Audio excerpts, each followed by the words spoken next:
ரசூல் ஸல்லல்லாஹு அலைஹி வஸல்லமுடைய போர் நடவடிக்கை அவ்வளவு துல்லியமாகவும் யதார்த்தமானதாகவும் இருந்தது.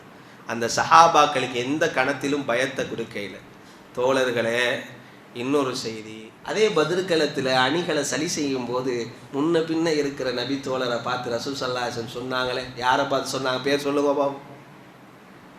ஏயா, சம்பவத்தை தானே கேட்டுட்டு இருந்த நீ, சம்பவத்தை சொல்லுன்னா சொல்ல போகிறோம், பேரெல்லாம் யாருக்குங்க நினைவு இருக்கணும். யா சவாத் இஸ்தஉ, சவாதே சப்ப சரி செய்து கொள்ளுங்களேன்னு குச்சியை வச்சு சரி செய்கிறான். யா ரசூலல்லாஹ், என்ன அடிச்சிட்டீங்க, உடம்புல காயப்பட்டுட்டு வெளிக்குது, எனக்கு பழி வாங்கணும் நான் உங்களை. அப்போது சஹாபாக்கள் எல்லாம் திரம்பி வந்தாங்க. என்ன பழி வாங்குறதா? இந்த முஹம்மதே, அல்லாஹ்வுடைய தூதரை பழி வாங்குவோன்னு சொன்னிய, என்னடா உனக்கு என்னடா குழுப்பு திமுரு அப்படின்னு எதிர்றாங்க 10 சஹாபாக்கெல்லாம். சொன்னாங்க, சத்தம் போடாது, ஏன் இவ்வளோ திணறீங்க, ஏன் இப்படி திரையிறீங்க, ஒன்றும் வேணாம், அமைதியாரு, சவாதிங்க வாங்க, இந்தா அப்படின்னு ட்ரெஸ் எல்லாம் தூக்கி தப்பிச்ச முடியும். எங்கே தொட்டேனோ அங்காடி. அந்த தூதர் பழி வாங்குவதற்கு தகுதியானவரா? யோசிச்சு பாருங்க. அந்த தூதர் பழி வாங்குவதற்கு தகுதியானவரா?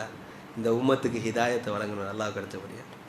சஹாபாக்கெல்லாம் கொந்தளிக்கிறாங்க. என்ன எங்கட தூதரை இப்படி காட்டணும், அவங்களாம் ரத்தம் கொதிச்சுக்கிட்டு வருது.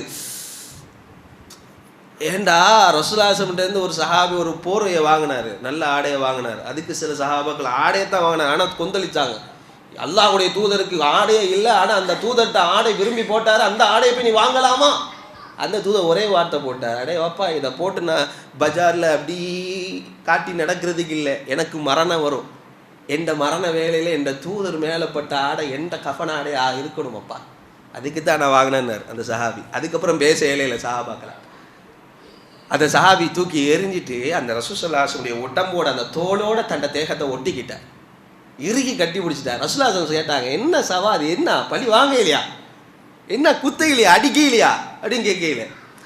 உடனே அந்த தோழர் கண்கலங்கி சொன்னார், யா ரசூலல்லாஹ், எதிரி பட 1000க்கும் மேலே, ஆனால் இப்போ நாம் இருக்கிறது 300 சில்லறை. அடுத்த நொடி என்ன நடக்கும் என்று எனக்கு தெரியாது யார் சொல்ல. ஆனால் எந்த உடல்ல இருந்து எந்த உயிர் போகிறதுக்கு முன்னாட உங்களோட தேகத்தோட எந்த தேகம் படும், பட்ட நிலையில் எந்த உயிர் போகணும், எந்த மன்னரைக்கு நான் அந்த உடலோடு போகும். அதுக்காகத்தான் யாரை சொல்ல செஞ்சேன், உங்களை பழி வாங்க யாரை சொல்ல ஏழுமா, உங்களை பழி வாங்கி என்ன பிரச்சனை? சுப்ஹானல்லாஹ். அந்த மனுஷரை எப்படி